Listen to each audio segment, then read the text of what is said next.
We talked about the Cardinals. How about the other bird team, the one up north? Who's better, the Niners or the Seahawks? This is a really, really complicated question to me because I don't think there's a better. Because I think if you go top to bottom roster, the Niners are better. Like I think they're unequivocally better. They have fewer like glaring holes, you would say, right? Yeah, top to bottom, without a doubt. Yeah. They have a better offensive line. They have, I would say, they have a better stable of running backs. I would say the only thing Seattle really has on them is that wide receivers and quarterback. Wide receiver and quarterback. That's it. Yeah, I don't think their secondary is better. I don't think their linebackers are better, especially with KJ Wright not back yet. I don't think their defensive line is better, especially with Jaron Reed gone. I don't think their offensive line is anywhere close to better. So, like, the only thing they're starting Akello Witherspoon right now, man. Yeah, Akello Witherspoon. That's rough. I think he'll be solid for them, but that's not what I would ideally want to walk into camp as my starting corner at one side. But that's just me. But I think the one thing Seattle always has, and I feel like this is an exercise we do every offseason, we look at their roster. This is the year Seattle won't be good. Look at this roster. They suck. And then you're 10 weeks into the season, and Pete Carroll and Russell Wilson have them at 8-2. And you're like, what the hell is going on?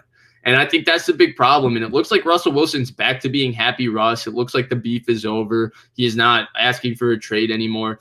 And so it's tough. Like, I think the Niners are a better roster, but will they have a better record than the Seattle Seahawks? Well, we'll have to find out because, man, Russell Wilson makes a difference. And those receivers are serious. I think that we've gotten to a point where we used to talk about how much Russell Wilson doesn't have weapons and all of that. I would say that they have a top 5 receiving core in the NFL. I would say DK Metcalf and Tyler Lockett is a top 3 or 4 receiver duo in football. And I know that a lot of people, I personally have not watched him, so I'm just using other people's. I watched him this morning from the Senior Bowl. I was trying to watch. A lot of people like DS, a lot, and so.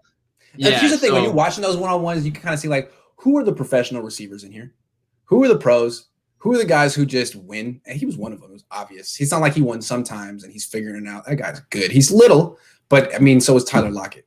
Right. Yeah. And he adds, I mean, it looks like they're totally embracing Russell Wilson bombs away because they have 3 guys that just will scorch the top off of a defense. And the Niners have no answer for DK Metcalf. I don't know if anyone does right now. Jalen Rams do. And that's what they had to pay a lot to get it. The Niners paid the same amount to get trade. Well, a little bit more. Yeah, the only difference is one, if he stays healthy for 10 years, is going to be a guaranteed Hall of Famer, and the other one we'll see. But no, his name is Trey Lance.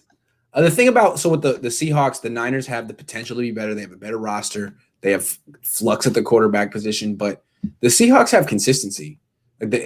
As long as Russell Wilson is healthy, they're not going to win fewer than 10 games. So they may not win 13, but you know they're going to win 10 games. Do you know the Niners are going to win 10 games? No, not really. Yeah. So they could be better than the Seahawks, but right now the Seahawks are a hell of an obstacle in their way. It's really unfortunate too, because if you really go down these rosters, it's not close. The Niners are just better. Yeah. Okay. We're going to keep going.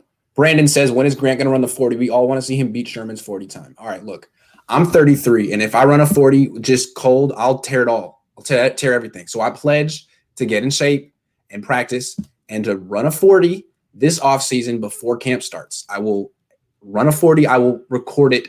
I already have someone who has offered to do the recording. I just been a little bit busy because of the draft. I promise I will run a 40 because if I don't do it at 33, I'll never do it again.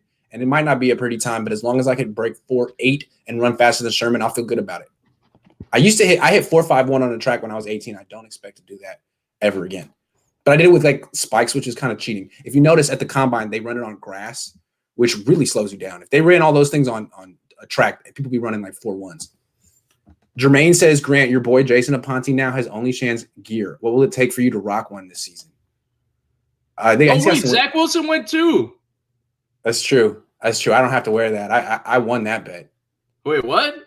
There was some bet that I had to do that I would have to wear that, but yeah, with me. Yeah, that's right. You said if Zach Wilson doesn't go too, you'll wear it. Or you won't wear it. And I have to wear a shirt with a picture of your face on it. So I have to wear Only Chance? Yeah. All right. Well, tell him to send it over. I'll wear it. No, a month? I'm definitely not doing that. I'm kidding. We did one show.